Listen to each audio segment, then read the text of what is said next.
Alors, on commence l'exercice de la représentation de Gram pour cette première molécule CH4. Tout d'abord, il faut établir le modèle de Lewis. D'après l'application précédente, on remarque que le carbone ici, qui représente l'atome central, forme 4 liaisons simples et ne porte aucun doublet non liant. Ce sont les caractéristiques nécessaires pour conclure que la géométrie ici est une géométrie tétraédrique. La géométrie tétraédrique nécessite que les liaisons s'ensuivent. 2 liaisons dans le plan, une liaison en avant du plan et une dernière liaison en arrière du plan avec un angle entre les liaisons de 109 degrés à peu près. La deuxième molécule dans cette application est la molécule de l'eau H2O.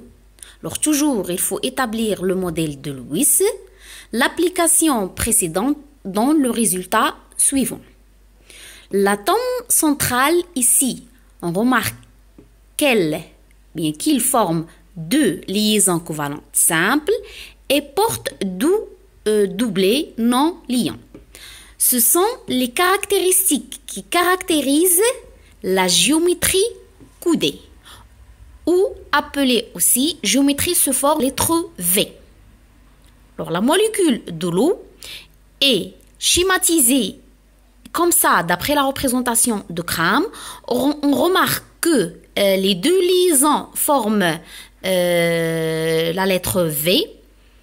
L'angle entre les 2 liaisons est à peu près égal à 104 degrés et les 2 liaisons sont dans le plan. Alors pour la molécule CO2, la représentation de Lewis est comme suit.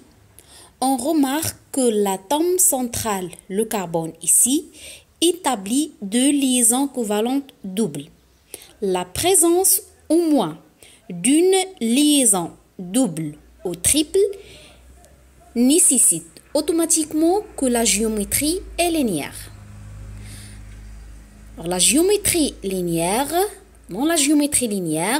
on remarque que les atomes qui constituent la molécule sont alignés et par conséquent, l'angle entre les 2 liaisons est de 180 degrés.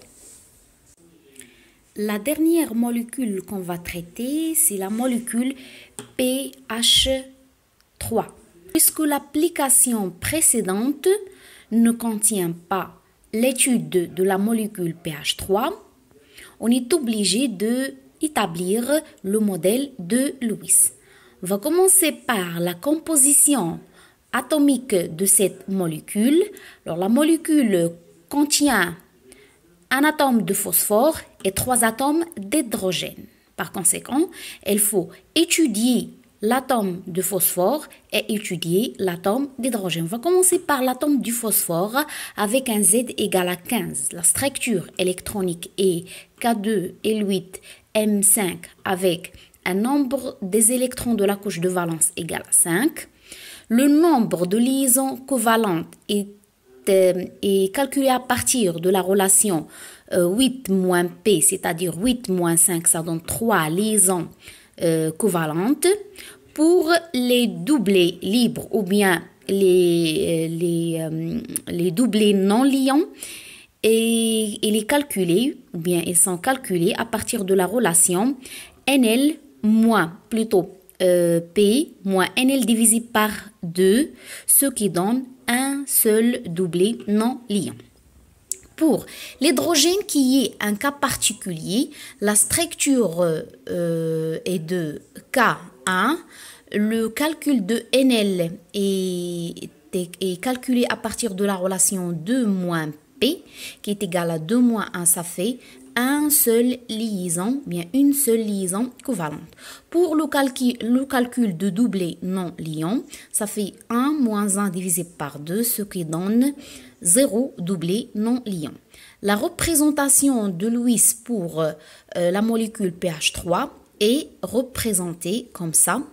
P, l'atome central, forme 3 liaisons covalentes avec 3 hydrogènes et porte un seul doublé non liant. D'après le modèle de Lewis, l'atome du phosphore forme 3 liaisons covalentes simples et porte un seul doublé non liant. Ce sont les caractéristiques pour dire que la géométrie ici est une géométrie pyramidale. Pour la géométrie pyramidale, l'atome central forme 3 liaisons, une liaison dans le plomb, une liaison en avant du plomb et une dernière liaison derrière le plomb.